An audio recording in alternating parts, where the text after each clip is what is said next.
Welcome back. Shavua Tov. We're in Sefer Hoshea.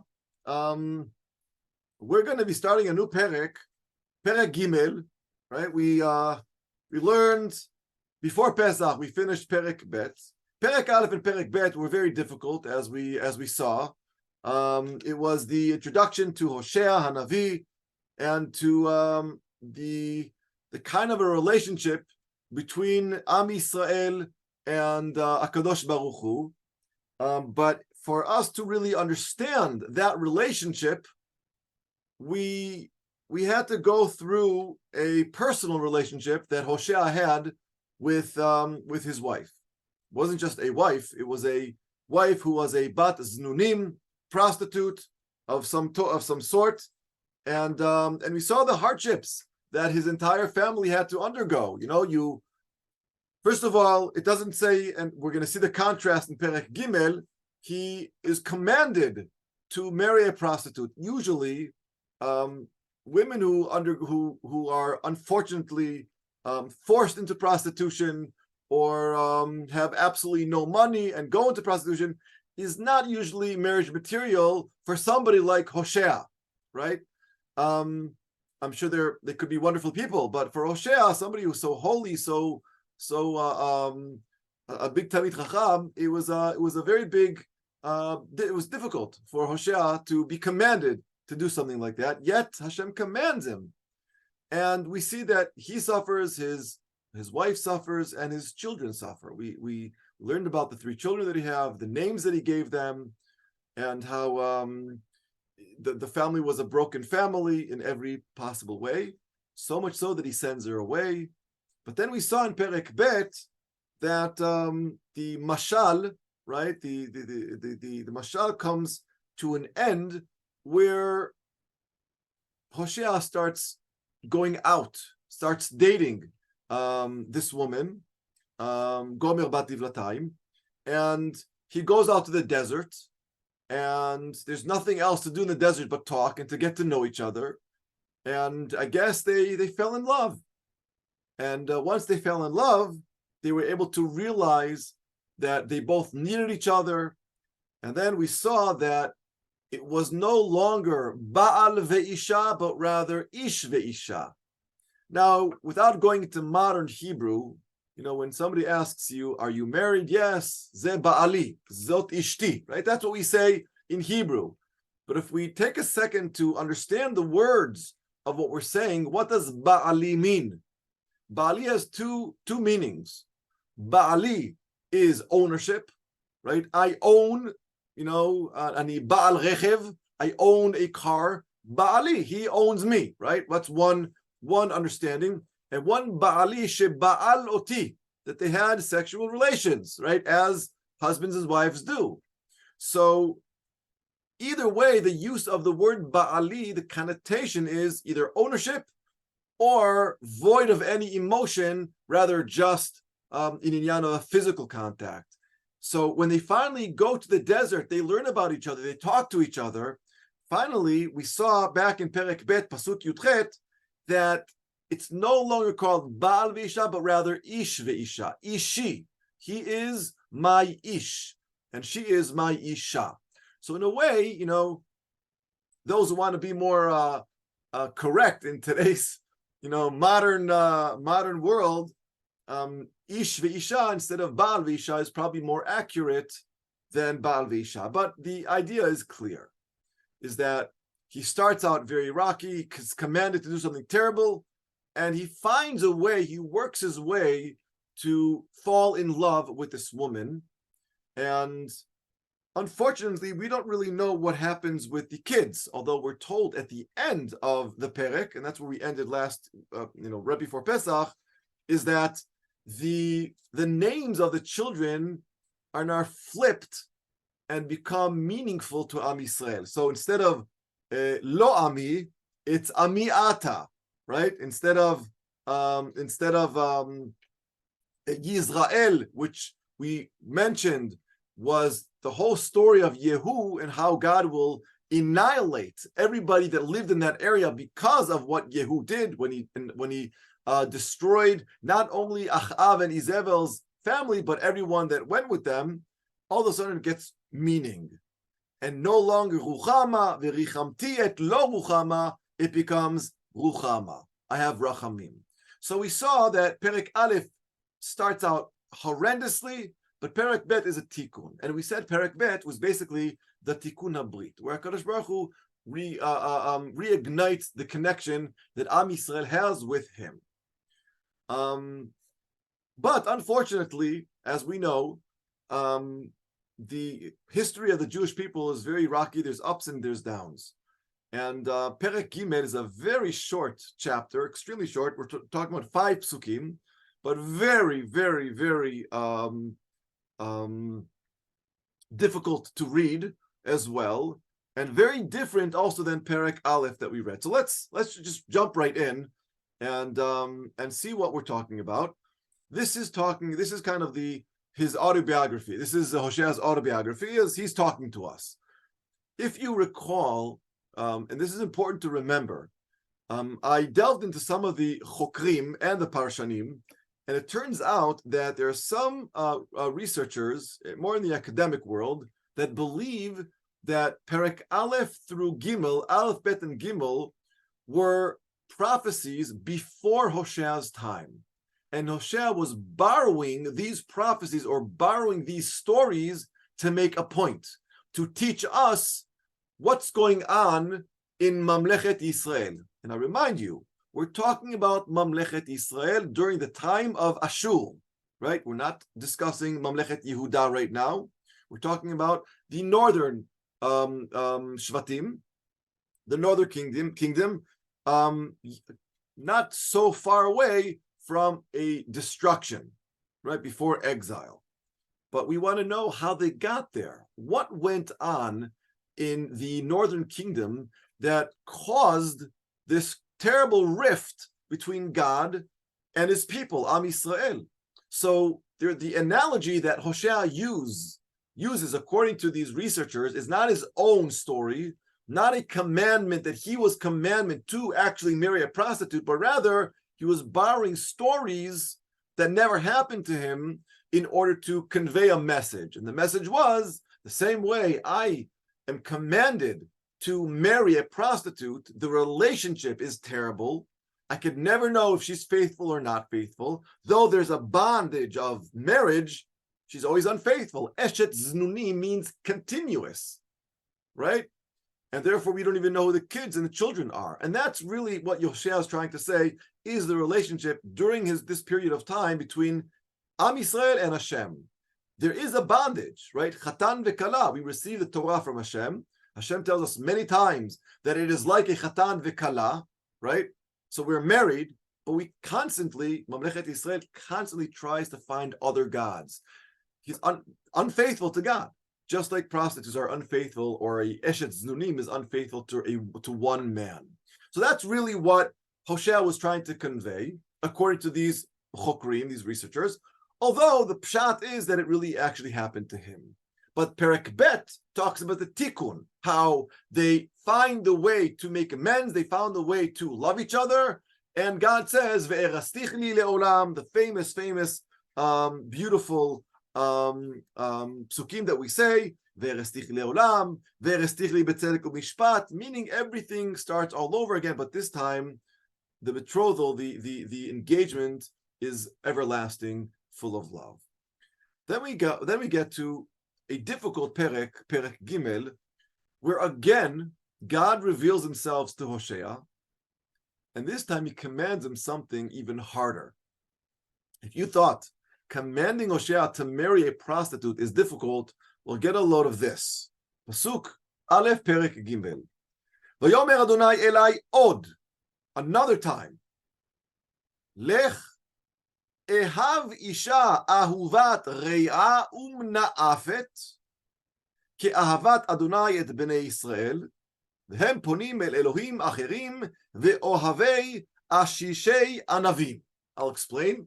Hashem says to Hoshea, he's speaking, first he's speaking to us right now, and he says, God says, go again, another time. So from the get-go, we don't really know, is it the first woman that he sent away, and then in Perek Bet, he found her while they were strolling in the desert and he found love? Or is this a totally new, brand new woman? So we have Parshanim that say it's the same woman, but this time it's coming from a different place because she's no longer foreign, and Lech Ehav Hisha, he can actually love her, right? Because he gets to know her. They walked in the desert, they talked. Or most Parshanim say that this is another woman. So question number one, what happened to the first one? Gomer bat Livatayim. Maybe he gave up on her because she's Eshet Nunim. Maybe she's never around.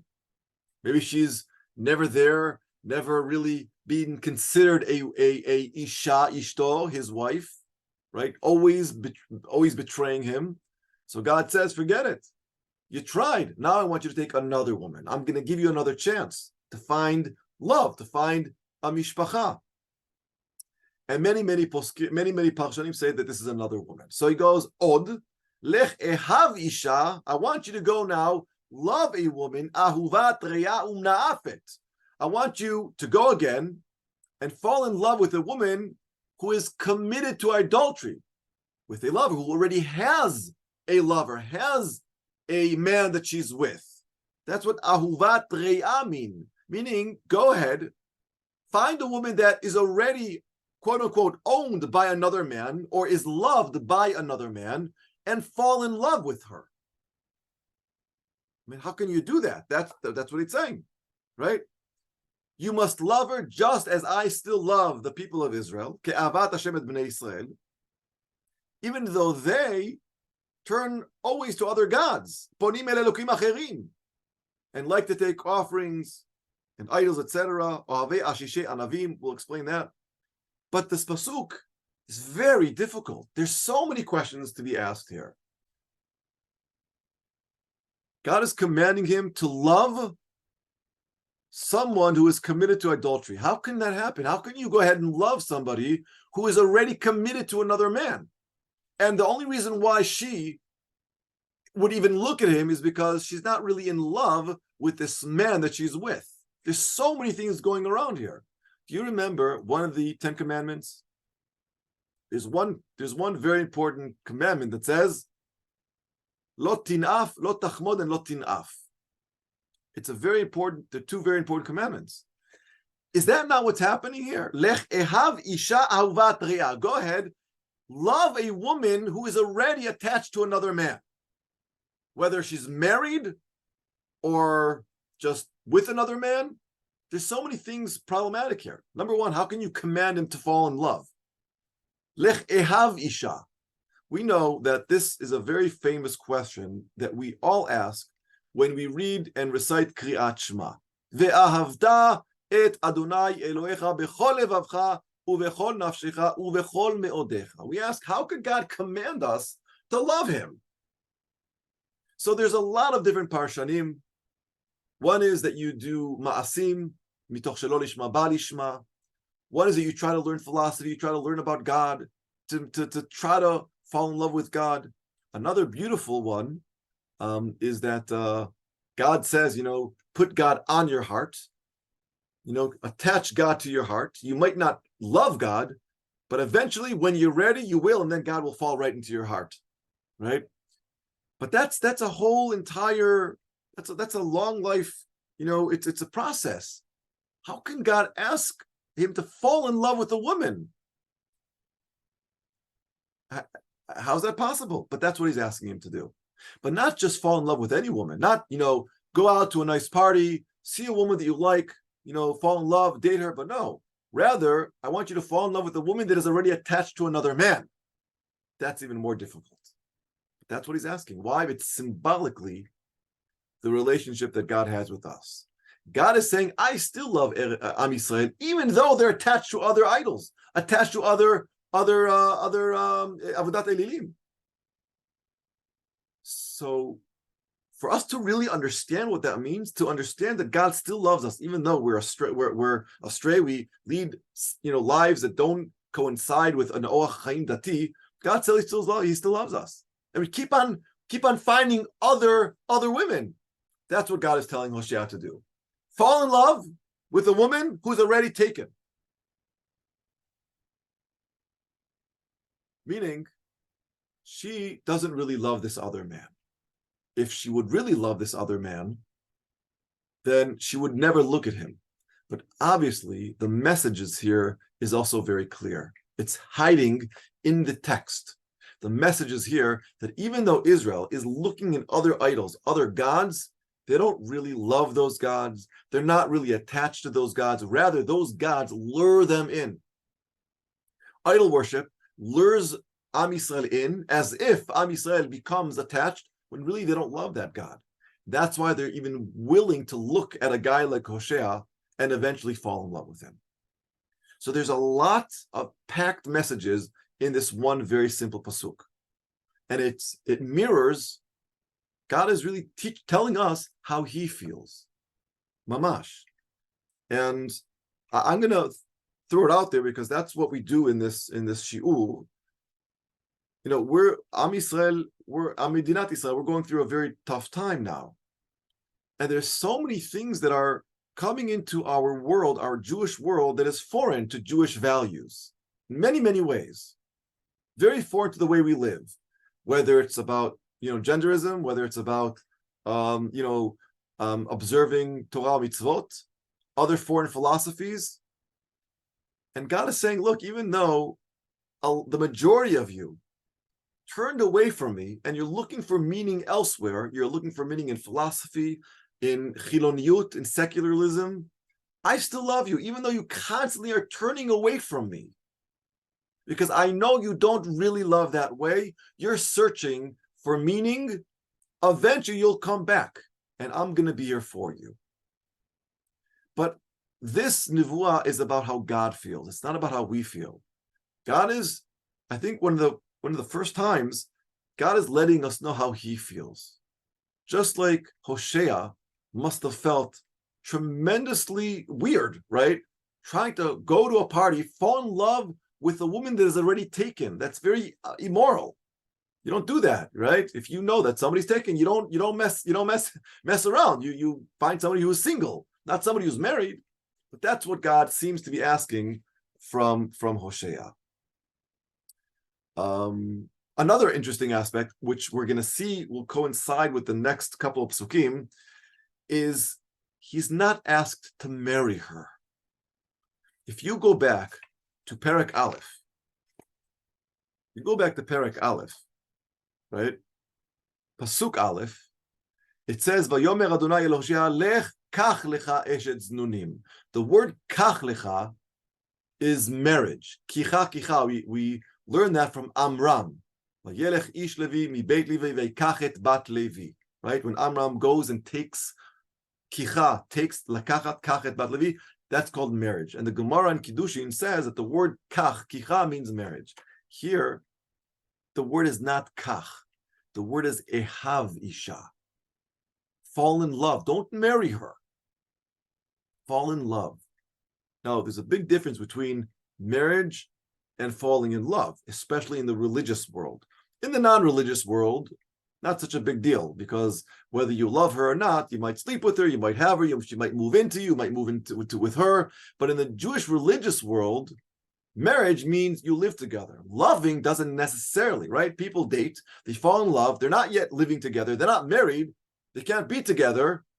The next step would be marriage. So God is saying to him, I want you to fall in love. Don't marry a woman. Fall in love with a woman that's already taken by another man. How difficult is that going to be? Falling in love with her, not being able to marry her. That's in a way torture. You took her from a man that, also think of, I could just, if we looked at this from a reality, from a point of view where there's actually another man there, we got to be careful about this man. He might be this big guy, with a gun, with a big fist. He might beat us up. It's dangerous for Hoshea to do that. God is asking him to put his life on the line. Who knows how this other man's going to react? But that's what God is saying. That's how I feel. There's so much going on with you guys that you're turning away from me again and again and again, but I'm still here for you. I'm here for you. We can't see that. We don't see every single day living in Eretz Yisrael We're constantly turning away from HaKadosh Baruch Hu. Our government is turning away from HaKadosh Baruch Hu. The majority of Am Yisrael is turning away from HaKadosh Baruch Hu, yet HaKadosh Baruch Hu still maintains Eretz Yisrael, the bitachon of Eretz Yisrael, and we're still here. And we need to realize how lucky we are that God is not turning away from us, as hard as it is for God. But it doesn't stop here. Pasuk Bet. Va'ekrea li ב-15 כסף, וחומר שעורים ולתך שעורים. Now, he buys her. He's not marrying her. He's not sharing the wealth. He's actually acquiring her, this woman. He's buying her. Now, does that mean he's paying off this other man that she's with? Which really shows that there was no real love there in the first place, because there's no such thing as an idol that actually loves you, right? That's the analogy. You might be worshiping another God, but that God is not real. He doesn't really love you, right? It's a figment of an imagination. Same thing here. This bond this woman has with this other man is not real. It's fictitious. So you can actually buy her off. But look what a joke it is. It is such a joke. And you'll see in a minute what I mean when I say it's really a joke. How much is he buying her for, right? So he pays her 15, right? 15 pieces of silver, and chomer seorim veletech seorim, and 7 bushels of barley to buy her. He buys her. Now I'm going to explain to you how ridiculous this is. He's buying her for 15 pieces of silver. Now that's a great deal. It's a bargain. How do I know this? I want to share my screen just for a minute about showing you the costs of certain things in our Torah, costs of people. Okay, so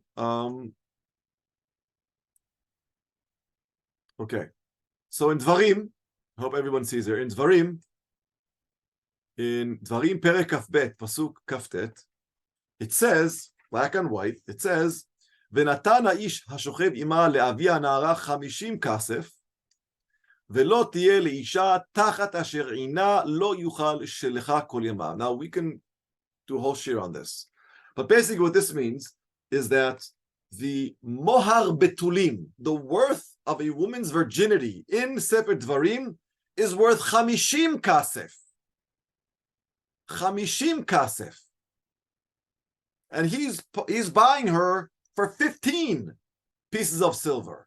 When we see that the virginity of a woman who was raped / taken against her will is worth 50 pieces of silver.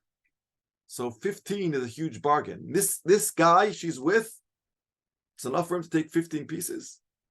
Okay, that's number one. Number two, it's even less than the worth of a slave. In Shmot Kaf Aleph it says, Im Eved Yigach Asher O'ama Kesef 30 shkalim Yiten la'adonav ve'asher yisakel.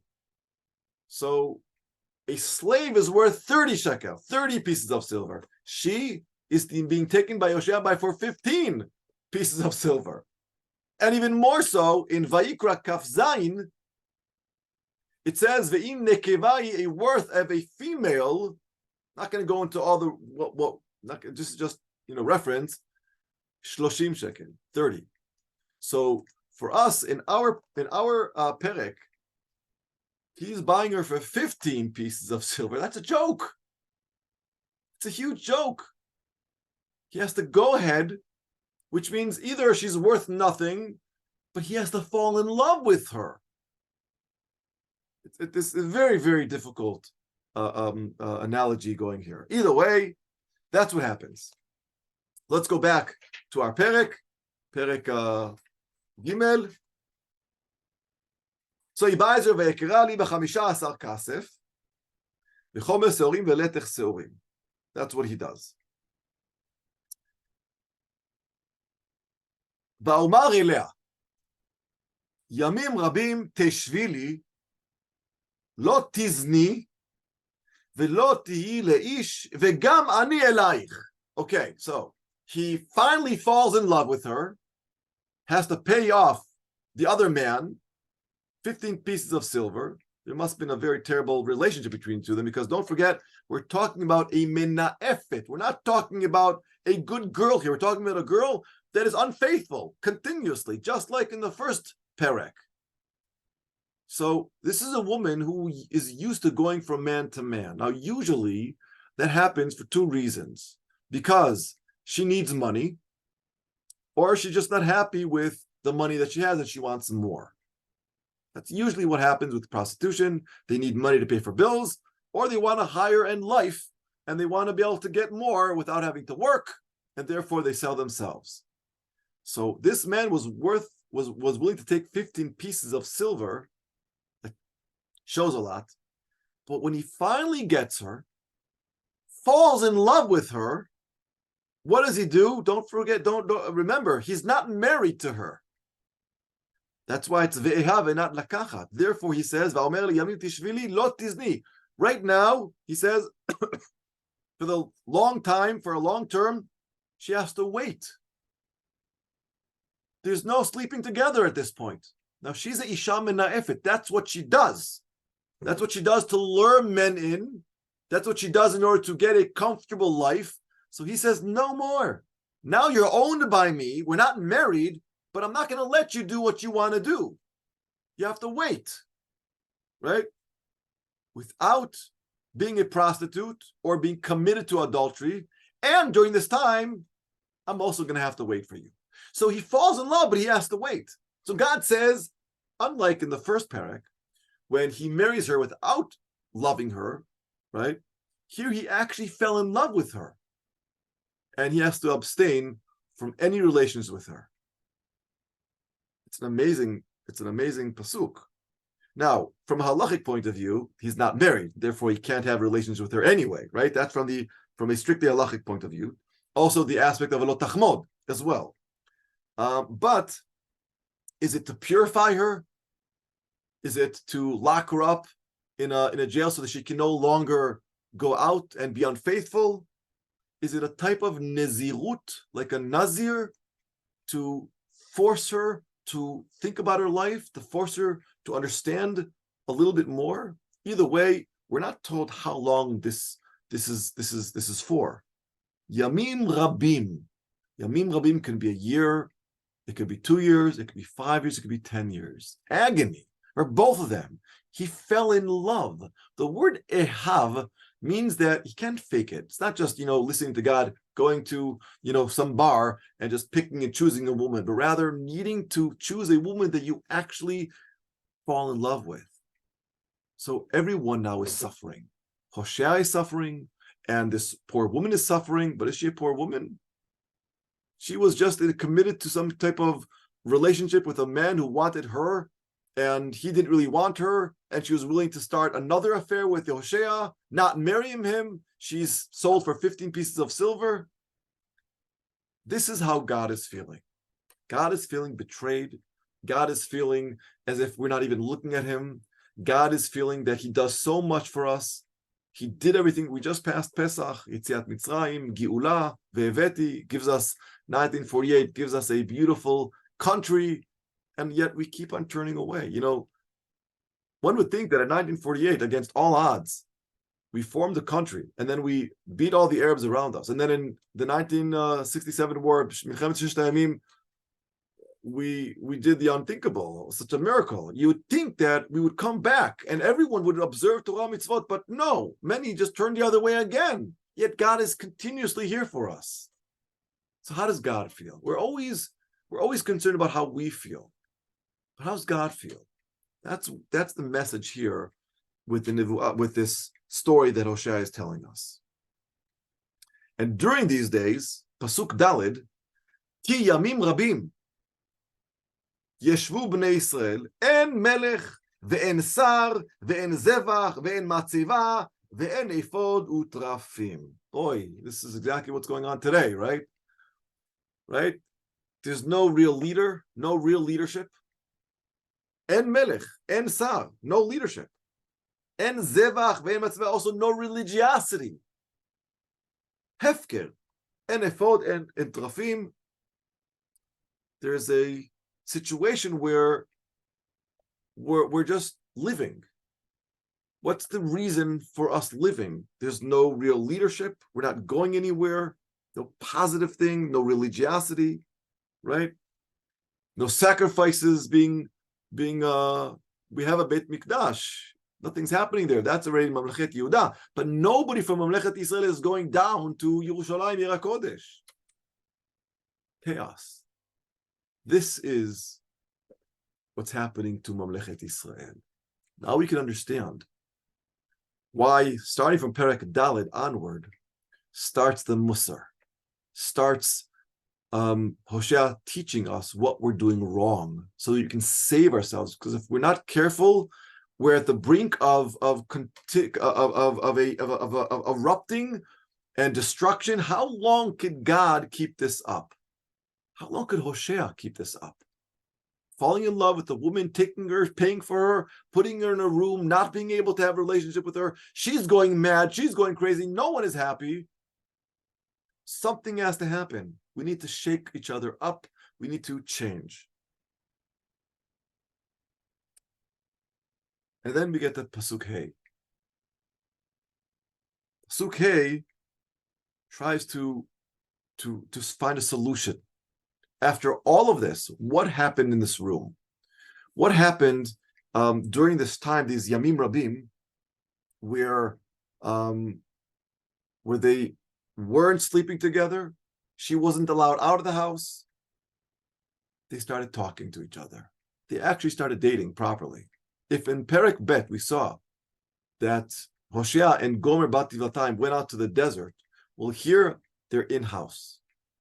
Kind of like the days of Corona, the first couple of months of Corona, when there was a lockdown and we were all, kind of put into our own homes and we were forced to talk to each other. I've heard many stories, both good and those that are not so good, that a lot of families bonded, that a lot of husband and wife bonded. Yes, I also heard other stories where husband and wives went crazy. They couldn't stand each other anymore, locked up in the same room, not being able to leave the house.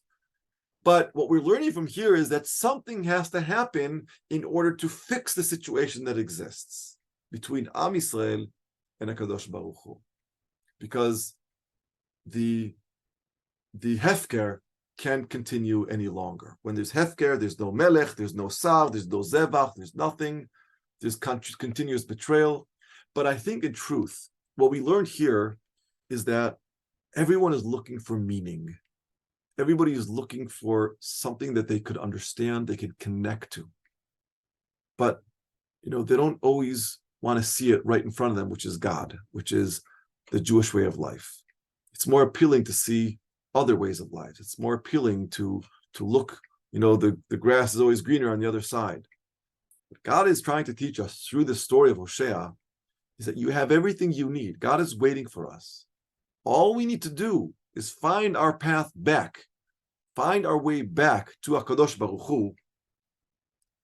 And then Pasuk Hey Achar, after they've done their talking, they've forced themselves. She, the woman, this woman, Ahuvat Reya V'Menaafet, was forced physically to stop physically betraying her husband or her lover or her date, and forced to stay in and not go out, right? He was forced to love as well, until somewhere along the line, they've been doing this for many, many years, and they finally realize that they don't need to look outside. They have everything they have inside.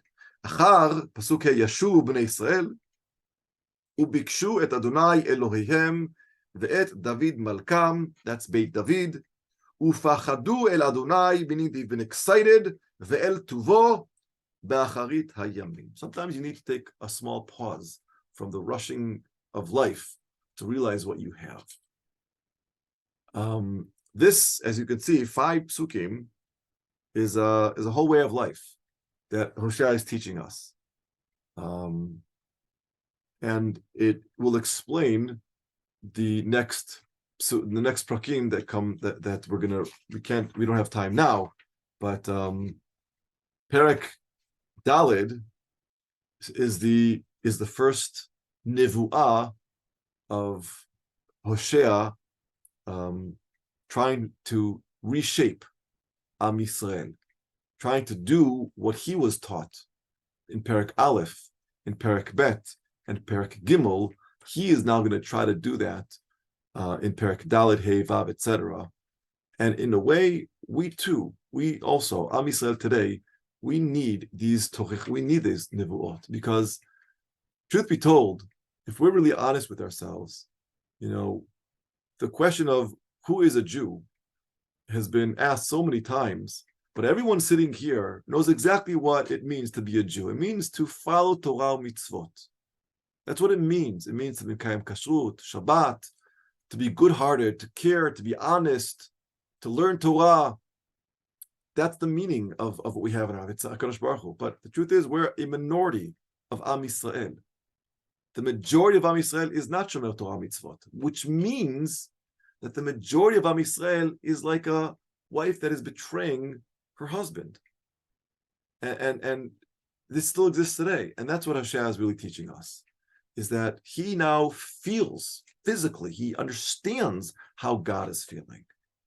So this is an interesting paragraph because it gives us a glimpse into God's feelings to convey to us what we need to do in order to find our path back to HaKadosh Baruch Hu. So I hope we do. Look, that's what these days between Pesach and Shavuot is all about. Yemei Sfirat HaOmer is about enhancing ourselves in every possible way, fixing, the wrongdoings, fixing our relationships between one another. Ve'avta le'recha kamocha, right? One of the reasons why Rabbi Akiva's Talmidim, were killed, died, is because they weren't nice to each other. We have to elevate that part and prepare ourselves for Matan Torah. That's the meaning of life. The meaning of life for a Jew is Matan Torah. That is the meaning of life. That's what God gave us. And I wish that the majority of Am Yisrael would see the same and come back to us. But we need leaders for that. We need proper leaders, and we don't have leaders. Even in the time of Hoshea, he's saying, En melech ve'en sar. We have nobody. What kind of leadership do we have today? We need to pray for leadership. Leaders and Rabbanim, big Rabbanim, that can bring us together, be'achdut, and make us realize that we have God. He's waiting for us. He loves us. He's there for us. But we're not interested. We're looking at other ways of life. Tov, as you can see, this is very much the reality of our lives today. Yet it was written by Hoshea a long time ago, and there's a lot more to learn. So Be'ezrat Hashem, next week we will delve into Perek Daled. Be'ezrat Hashem, wishing you all a wonderful week. Shavua Tov.